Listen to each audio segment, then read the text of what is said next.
Hi everybody, my name is Jim Graham and I'm the instructor for Geospatial 318 this semester. I'm glad to have you all with me and I hope you're excited about learning geospatial programming. We will be working almost entirely in Python and we'll learn a whole lot about that in the very near future. Okay, so first I want to just introduce you to the Canvas site and go through a few of the pages to get you started. This is the home page, and this will really be home base for us if you're wondering where things are. We will use this for assignments, for grading, and for quizzes, especially the modules page. So the modules have week-by-week sections. There'll be YouTube videos for you to watch where I'll introduce you to the concepts and also walk you through the material.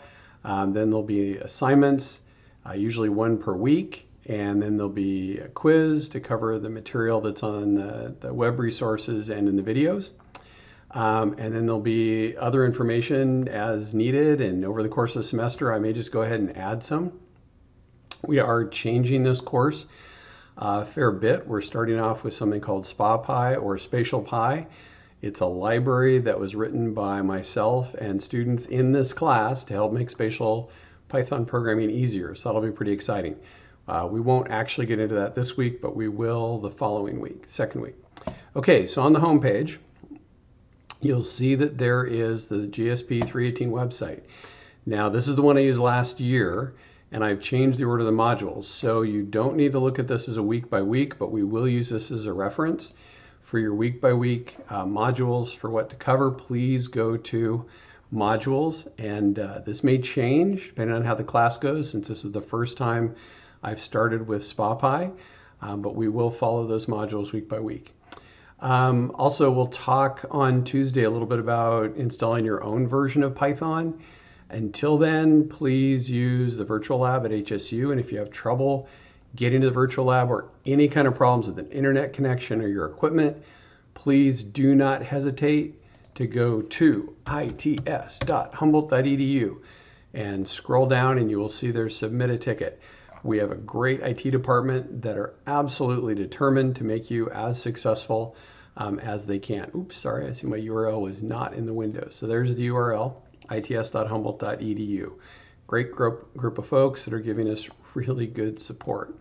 Okay, so there is information here, and on the SpaPy website, you will see a whole bunch of information on the Getting Started page, on how to install Python, the development environment we'll be using, and other stuff. Okay, so don't worry, lots of help for you to learn spatial programming. Really quick, just need to recognize that we are right about there is where HSU is. We sit on traditional Wiyot land. This used to be Wiki Bay for the Wiyot, and so just want to acknowledge that. And I'm going to go into the syllabus. Oh, and I should mention, I know that this looks a little different on your computer. You have the student view. This is the professor view, so it's a little bit different view, but you'll have the same content, or should. Let me know if you don't. All right, we will be having Zoom meetings, 1 to 2 basically, Tuesdays and Thursdays. The home page has the link for that. There it is. It's a little bit ugly, but please just copy and paste that into a browser. And that's how we'll get together every Tuesday and Thursday. There's a fair amount of material. We don't have a single book because there isn't one for this. I just started working on one actually, so maybe in another year we'll have a book. The prerequisites are that we do expect you to have GIS knowledge, especially being able to get into a GIS application and look at the spatial data that you'll be creating and working with. We won't do a lot of map production in here. We may do a little bit through Python, but we'll be doing a lot of analysis and a lot of processing of spatial data, and we need to be able to see that in a GIS package. I am determined to help all of you be successful. That's my goal. To do that, you need to contact me when you're struggling. A lot of different issues come up around not only programming, but just being able to attend class, and especially we're in this online world now. Please do not hesitate to email me about issues you're having. I'm on email constantly during regular work hours and a lot in the evenings and the weekends. I tend to take Saturday off, so that's usually where you won't see as quick a response. We also will have a tutor, but I'm not sure we're going to have one that has a Python background. So you may be reliant on me and then other folks in the class. And of course, the web. The web is where we learn programming now, which is much better than what I had to do, which was look at books to try and find answers when I was younger. Okay. Again, don't really have office hours, although I set them up if you guys want. We'll have our synchronous meetings, and then just email me. Okay, so final date, dad, and drop. Please go through this. I won't go through all the material here. I will highlight some things, and that's about it. Start assignments early. This is absolutely key. Okay, we're going to have sessions on Tuesday and Thursday to talk about issues you're having with the assignments, but the assignments are going to be due at midnight on Sunday because students have requested that, because a lot of students catch up on their schoolwork over the weekend because a lot of them are working during the week. So what that means is that if you don't start the assignment until Friday, you're not going to be in one of those group discussions to be able to discuss the things you're struggling with on Tuesday and Thursday. So please start the assignment on Monday right after you turn in the assignment Sunday, and that way Tuesday we'll be talking about the assignment and working through issues together. Turn in all assignments before they're due. Don't wait till the last minute. I don't have any problem if you turn in an assignment a day early because you're not sure you're going to get more time to work on it, and then you get more time to work on it, you fix some things up, you turn it in again. That is fine. I'm happy to see 2 or 3 versions. I like to see them before the due date, of course, but get it in before the due date. Definitely get something in. Okay. And then if you fix a bunch of problems the next day, yeah, go ahead and turn it again. But I want you to turn it in, get it in, and then start on the next assignment so you don't fall behind. That's one of the ways to fail in this class. Another way is to get stuck. Every semester I hear from students who are like pulling their hair out. I spent all weekend beating on this, trying over and over again to get this to work, and I couldn't get it to work. It's like, well, yeah, your brain freezes up. Your brain will literally start to seize up as you get more and more stressed out, trying to get something done, especially at the last minute, and you won't be able to think as well as if you take a break. And literally, if you're stuck for more than 20 minutes with a programming problem, get up, walk around, go do something else for a little bit. And for me, a lot of times I'll do that, and the answer will pop into my head because I'm freeing up my brain to think more clearly, and boom, there it is. Also, get on the web, ask for students, get help. Programming is not a normal thing. It's a machine thing. It's like the machine world in the Matrix. And we have to sort of develop that machine part of our brain to interface with the computer because it's a stupid piece of machinery. It is not intelligent. It's not going to take over the world. You need to be, absolutely diligent in how you write code, or you're going to get really, really frustrated. And you're still going to get frustrated. I still do. I've been doing this for 40 years. But I'll help you with how to get through that so that you're really excited and happy with what you produce by the end of class. All right, so I think I covered all of this. Yes, but please read it yourself. Learning outcomes. I'm going to teach you how to attack any natural resource programming problem and use programming to solve problems that would take you months, years, or centuries to solve, and doing them by hand in a GIS package. That's what programming is about, is automating things, getting the computer to do work so we don't have to. Okay? Grading, I think, is pretty straightforward. I don't have a lot of questions on this anymore.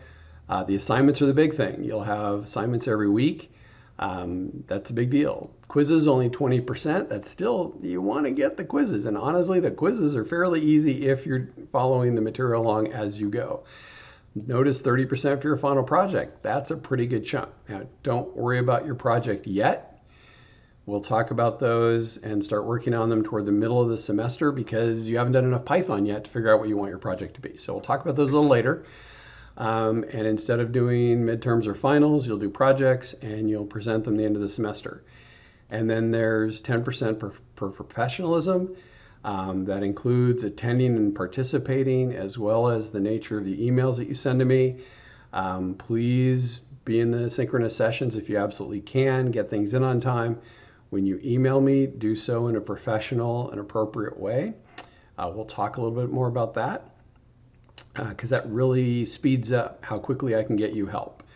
And then here's the grading breakdown. You'll see it's a normal 90s are A's, 80s are B's, 70s are C's, 60s are D's, and below that is an F. I think I have scaled my grades once the whole time I've been at Canvas, so it tends to work out well. Again, assignments are given each week. Don't turn them in late. Turn in assignments on time because I'm going to dock your assignment pretty heavily if it comes in late. Okay? I have some flexibility on that, but I reserve the right to dock at 30%. It's better to turn in a partial assignment and stay up with the class than to turn in a completed assignment and fall behind. If you fall behind in this class, it's really hard to catch up because everything we do builds on the previous week's material. Okay? Also, if you turn in something that's half done, later on, you can get up to half the points back by turning in again when you have time, like over spring break. Okay, and please turn them into Canvas. Okay, here's the professionalism piece. Please take a look at this. I think the biggest thing people forget in this class is to go through their code and kind of remove comments that you really don't want me to see. Programming can be frustrating. Every once in a while I'm reading along and I see something that I'm sure the student really would have wanted to delete before I read it. Okay, those frustrating comments. So make sure to go through your code before you turn it in. Make sure it works. Make sure it looks the way you want. Then turn it in. Of course, that necessitates you starting early so you have time to do that. Okay, again, we're going to be online. Please attend all the synchronous sessions you can. If you're having internet issues, please feel free to turn off your video. Otherwise, I hope you leave your video on so we see you there and seeing your face and seeing that you're learning. And you know, normally as a teacher, I watch people's faces because I can tell when they're like in their brain going, what the heck is he talking about? And that tells me when to slow down or cover something again. Please mute your microphone when you're not speaking because especially if there's any kind of noise or I don't have any problem with children running around the background or animals walking across your keyboard. That is fine, but please mute your microphone so we don't hear them. Happy to see them. Don't have a problem with that at all. Okay, because it's just the world we're living in right now. Valid excuses. So to be late, these are the valid excuses. Serious illnesses, death in the family, caring for a family member, military service, professional conference, or field work. These are all things that I've had as excuses that are not valid excuses. Okay, it's not that they're not important and I don't necessarily support you in doing these. It's just not something that in a professional world you would be able to go to your boss and say, I had to go to political protest last night and that's why I was late or yesterday. And I'm like, that wouldn't work, okay, unless you got pre-approval to go to that and they were supporting that, which would be pretty rare. I've spent most of my career in the commercial world. I've worked a lot with governments and now with universities. So got a pretty good feel for what people want to see in the professional world.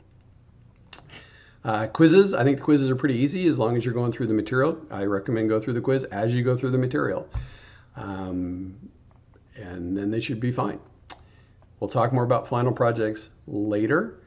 Contact me if you have questions on extra credit. I don't do a lot of extra credit because I find that the people that are struggling will sometimes work on the extra credit rather than the assignments that they should currently be working on. So I want to keep you focused on those first. If you miss an assignment or your grades drop at the start and then you start cranking and getting things worked out, you want to do some extra credit, that's fine. I recommend going back and first addressing those issues in the earlier ones, and I'll give you some points for that. Okay, one of the things about academic integrity, it's a little bit challenging in programming because we are constantly copying and pasting code. We do that all the time, and I'm going to encourage you and ask you to do that, as well as to work with your fellow students and talk to each other about the assignments. However, there needs to be a line between copying code off of the web and copying code from your fellow classmates. Basically, the second one is not allowed. Okay, so you can't copy code from one student in this class or any other class, their material, into your assignment and turn it in. Okay, that would be cheating.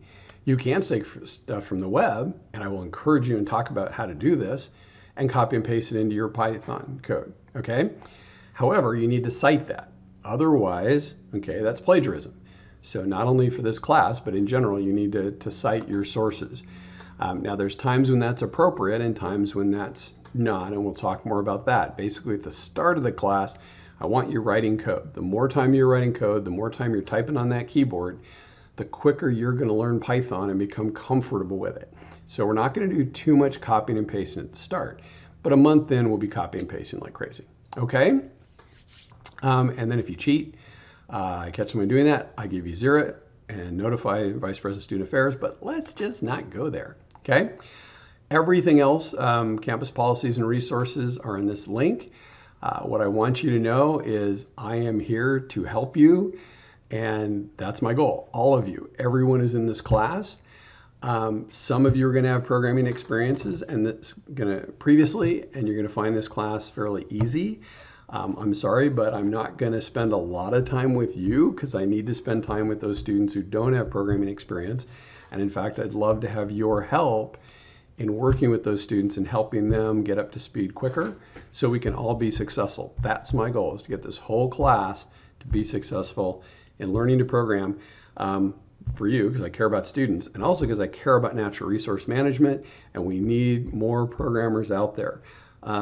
Also, it will really help you get not only a job, but an internship quicker than just about any other geospatial class.